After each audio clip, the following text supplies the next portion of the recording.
Hey guys, welcome to my channel. It's nice to have you guys here again. I hope you're well.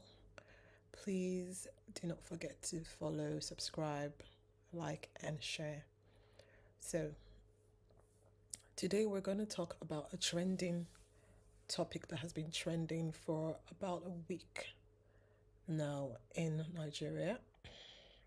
Please pardon my voice. I'm going through change of weather symptoms. So this lady pastor has gone viral. Some excerpts from her sermon that she preached in her church went viral, and the reason it's being talked about right now is because she really touched some sore spots. So I'm just gonna let you, listen to the audio and watch the video, and then I'll come back and give my commentary. Bible says he that will have friends must first show himself friendly. You're squeezing your face. Nobody is calling me, but this is how your face is. Friday night, you're at home. Monday, you're at home. Tuesday, you're at home. Instead of you to be smiling, be shining your teeth anywhere you are. When your friends are hanging out, say, I'm coming. When your colleagues are going to work, say, maybe that's where my husband will be. Let me dress up and join them. Show yourself friendly, and then you will have friends. All of you will be carrying natural hair about. Who natural hair help? Okay.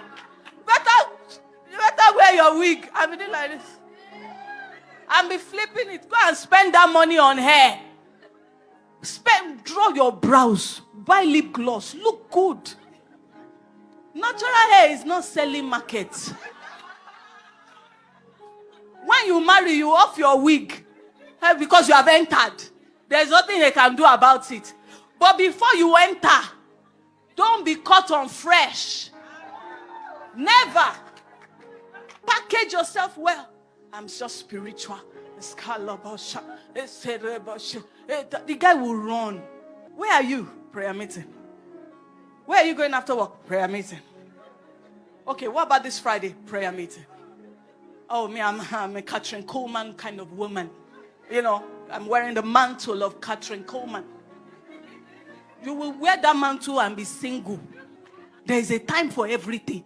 What happened to your midnight? How can't you pray there? In the evening, when he wants to take you out, say, I'm available. I'm available. What are you doing? Nothing. All the prayer meeting I've attended this year is okay. It's okay. Call Sister Yvonne, tell her, excuse me, we are single. You are your husband's house. My Friday night, one guy wants to take me out. Please allow me today. Let's see if this is the one. Truly and truly, these are the issues. This is why sometimes men will not leave church to go and bring one Jezebel. Because all the sisters are unavailable. Always busy in prayer meeting, in fasting, in prayer. You're always there. Every meeting, you are there. Bishop so in town, you are there. Bishop this is in town, you are there. Meanwhile, your friend is getting married. You didn't buy a shwebi. You did not sew it well and cinch your waist. And snatch it. Snatch that waist. When you get there, you say, where is the man? You anoint yourself. Oil on my head. Visibility. Kaloba shatter. When you get there, you smile. They will toast you. Generational curse. Go. Wow. I'm gonna be honest, I thoroughly enjoyed her message. I'm not even going to deny the fact that she was really, really easy on the eye. She's really pretty. I love her hair. Trust me, I love a bust down. I love a mid-part bust down. I've got my mid-part bust down, I love my wigs. I love my hair, I just embraced all of it. Now, let's talk about this video. There were a number of issues or triggering statements that she made. The first triggering statement she made was, who natural hair help? Basically, how has natural hair benefited the wearer? Another triggering statement she made was, natural hair is not selling market. I mean, these are like Nigerian pidgin English lingos, which means natural hair is not trending, natural hair is not fashionable. And there were issues of deception when she said, oh, wear the wig, and then when you get married, you can take it off and he'll see the real you, and there's nothing he can do about it. And then she made a comment about, don't be caught on fresh, which I honestly think is the message she was trying to pass across. But a lot of it was lost in translation because she was tone deaf. We're going to be honest. Another statement she made that was triggering was, or things she implied, being too spiritual or being overtly spiritual is not a positive. Praying too much and not taking action. And, the comment she made about someone wants to take you out on Friday night. Now, as a semi-church girl, I mean, I've grown up in the church community. And if you're a church girl, you understand that going out on Friday night is not, it's seen as something the other people do. It's not something Christians do. It's like, obviously, going out Friday might just might mean just going for dinner. But most people just think, oh, okay, you're going clubbing. And, church girls don't go clubbing. And, also dating unbelievers. So people just took away lots of messages from it. But the most triggering of it was the whole natural hair help. Now, I will say that the reaction to this video is a positive thing because it shows how far we have come in embracing our natural hair. Now, I grew up in Nigeria and I've lived in the West, London, for a few years. So I think I have a balanced view of how both people think. Nigeria can be a very, what's the word? We're big on looks. And when we copy the West, we tend to exaggerate. We go overboard with everything. We're very exaggerated people. We have big personalities. We're very exaggerated in the way we do our things. And there was a time where, now obviously, in my understanding, natural hair falls into wearing the hair that grows out of your hair as a black woman, as well as wearing natural styles, which includes braids and dreadlocks and afro puff. So just basically styling your natural hair. So basically styling your natural hair as opposed to wearing wigs, right? And we all know that most people, when they wear wigs, most people don't wear wigs that look like their natural hair. We don't wear wigs that look like black hair. For the most part, we wear wigs of other races, So the fact that this debate is actually going on means that there has been a lot of progress made, right? Because like I said, I don't know if I mentioned earlier, there's a certain sect of Christianity, like we used to call them the SU, which is Scripture Union, like the Deeper Life. Like this is a certain very core sect that you're not allowed to wear extensions on your hair. You're not allowed to relax your hair. You're not allowed to wear trousers, and basically they have a very, very conservative style.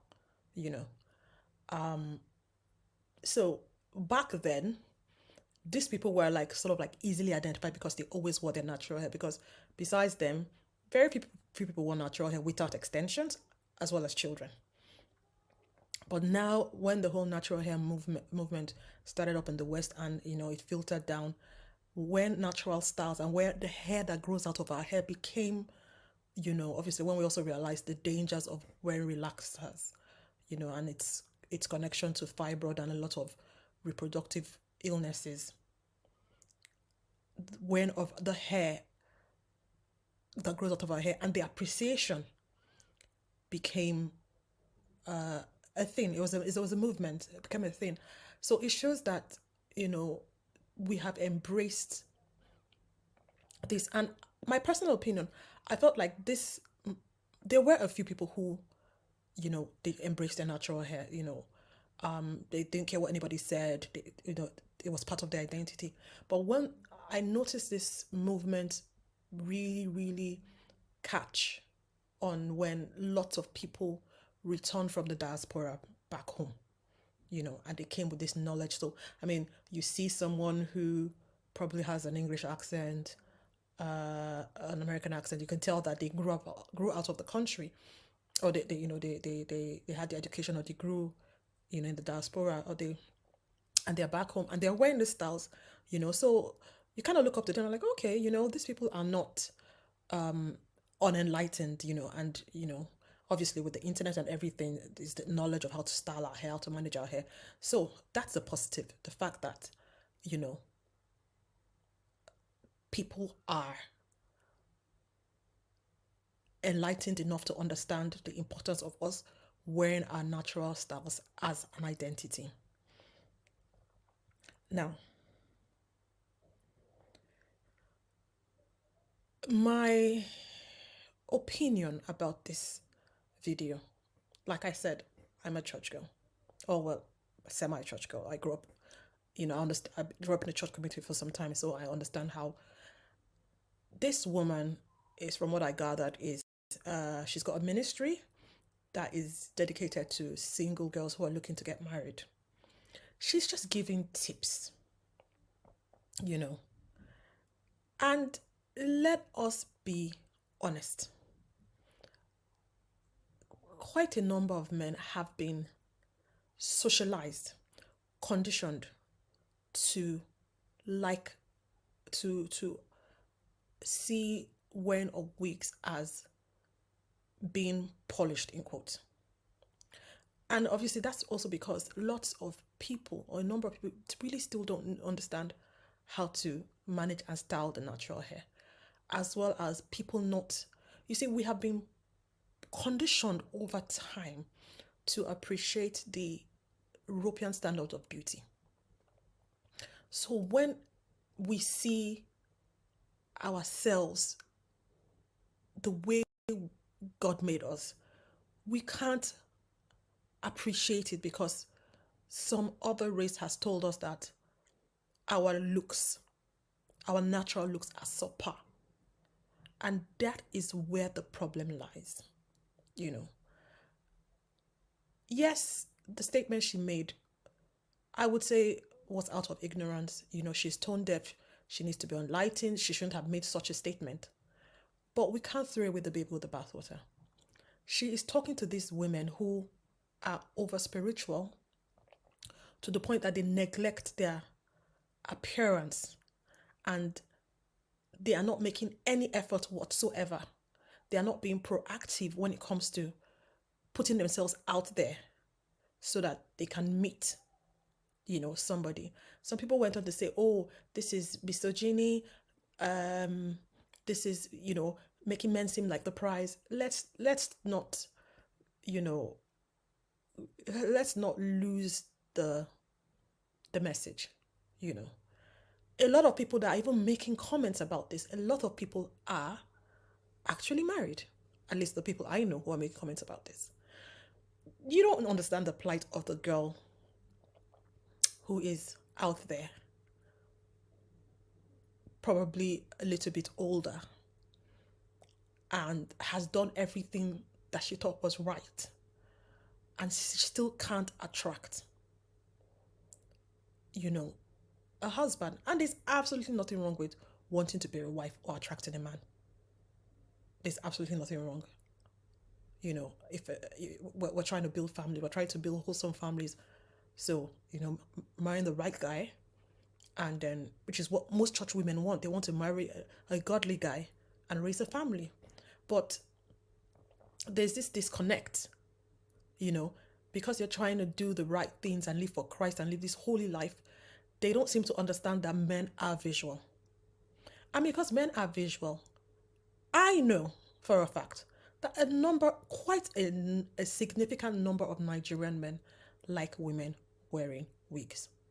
They have been conditioned to see that as some standard of beauty. Take it or leave it. There are the others, a number who appreciate natural styles. But let's not deceive ourselves into thinking that these men that these women want to attract like women wearing wigs. Now, interestingly, just when this whole thing went viral, a very, should I call a creative, artistically royal family, the Kutis, Fela Anikulapo Kuti, his grandson was getting married to this stunning, beautiful girl who on her wedding day wore a natural style. She's a pretty natural girl, She doesn't have all those nails and all of that. And I went and from obviously watching the videos that trended on one of the biggest wedding platforms. I went and looked into her Instagram page and just looked at the pictures and just see the way she was cultured and all of that. You see, and the thing is that these people are different. I mean, not different per se, but if you are a Fela's grandchild, if you actually look at the Anikula Bokutis and the family, these are Afrocentric people. They have always identified with their Africanness. So a lot of the influences from the West, they don't buy into it. And that is why Fela's grandson, Madi, will appreciate a woman with natural hair, because this has been, taught to him from generation to generation. Right? And they're also creatives. One thing as a creative, another thing I really understand about creatives are we dance to the beat of our own drums. Identity is a very big part of us. So we don't want to, be like everybody else. If we decide we want to wear dreadlocks, we don't care what you think. It's our identity. And because we are aligned with our identity, we radiate so much light, and we don't have a problem attracting people, male and female, and vice versa. So my point is, like, these people, they understand their identity, so their energies are radiating. And that's why everybody could resonate with this girl wearing her natural hair. Now, I'm not saying that someone who hasn't figured out their energy or who's not artistic cannot wear their natural hair, but these people they are not your average Joes. Let's just put it that way. They're not your average Joes. They've understood their Africanness from before he was born. We don't even teach our culture, our history in our schools. So a lot of people are suffering from an identity crisis, myself included. We are all suffering from an identity crisis. And that's why this woman is being held to task. Because as someone who stands in the pulpit, someone who has a platform, she is taking us backwards. As much as I would say that I absolutely understand what she's trying to say, I absolutely understand her target audience, and we should not throw away the baby with the bathwater. This whole debate has made us think and ask ourselves, how much am I being influenced by somebody else's idea of me? How much do I know myself? How much do I know my identity? It begs us to ask these questions, including the men. Because if you are rating a woman's beauty based on whether she meets the European standard of beauty or not, what are you going to tell your daughter? I'll give you an example. For me, I have a daughter. When I before when I was praying about my daughter, I prayed that she would have lots of hair because I had a lot of challenges with my hair. My hair is a lot better now. Interestingly, now that I'm older, I don't understand why, but it's a lot better. And my daughter had a lot of hair, and she was born when you know the whole natural hair movement had really really gained a lot of traction. So obviously, putting a relaxer on my daughter's hair was not an option. But for me, I can't. At the time she was even born, I was still happy my hair relaxed. I had haircuts and all of that.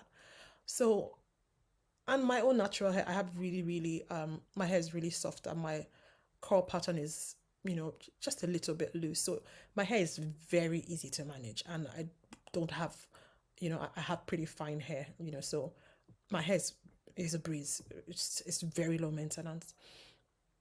But my daughter had this really rich, beautiful, curly mass of hair, and then she's got a tender scalp.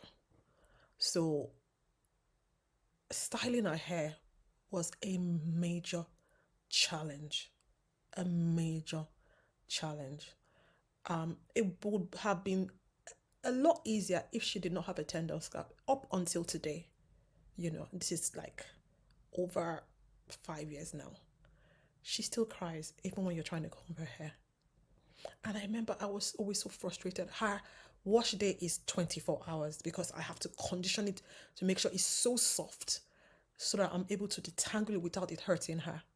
And then there's the whole other challenge of getting the hair, you know, styled at the hairdressers because I'm not really good with hair. I can't style natural hair. I'm not very good with braiding and all of that. And by the time I'm done with washing her hair, I'm I'm done. Like I can't even deal with it anymore. So I'm happy to pay someone to sort out the rest. But when she started to go to school and she started to notice that, she looked different from, you know, her classmate because she goes to a predominantly white school. There's just a handful of black people in her class. Enough to, in my opinion, not make her feel left out, but like I said, they're predominantly white. And the teaching staff is predominantly white as well. She started to ask questions that made me think.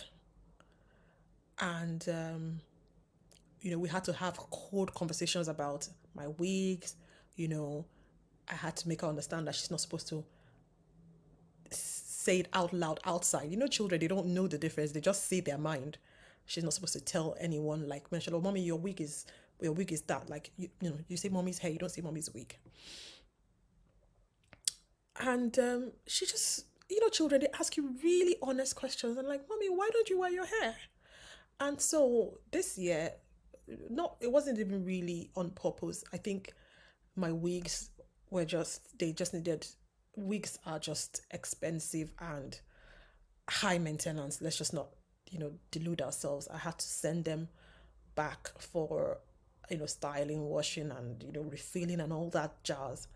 And I basically had to, between braiding my hair and wearing my hair, you know, strategically covering my edges, I wore my hair. And I'm not going to lie, it really, really boosted her, self confidence because mommy was just wearing her hair as curly as hers. So, our hair, it's important for us to understand the relationship between our hair and our identity, especially for our little girls.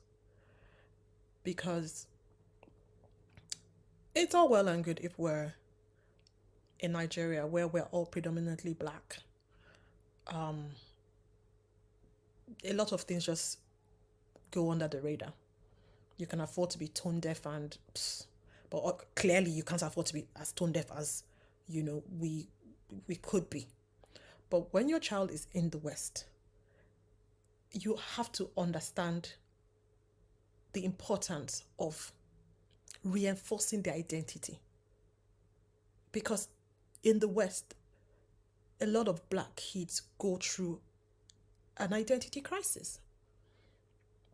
We are very fortunate that at this time, Afrobeat and a lot of West African culture is being appreciated globally. So it has really helped in bolstering their self esteem. A lot of my peers that were here, that grew up here, nobody wanted to identify as an African. I mean, even our brothers from the Caribbean, the Jamaicans, called us booty scratchers. So people would rather identify as a Caribbean or a Jamaican than to say that they're Africans. Do you imagine how sad that is? So now that Afrobeat is really, really, you know, in in the forefront, and it's really helping with us embracing our identity, our culture, and all of that. So, in a nutshell, my conclusion about this discourse is, let's not miss out on the message this beautiful pastor is trying to pass. Your personality is not enough to sell you. Sometimes, for a few, the exception, it will sell you. But for the most part, no. Your personality is not going to be enough to sell you. Besides, most of us don't have that great personalities. We're not that charismatic, anyways. So, make an effort with your appearance. If you want to wear your natural hair, by all means, wear your natural hair. If you want to wear a 30-inch bust down, by all means, wear your 30-inch bust down.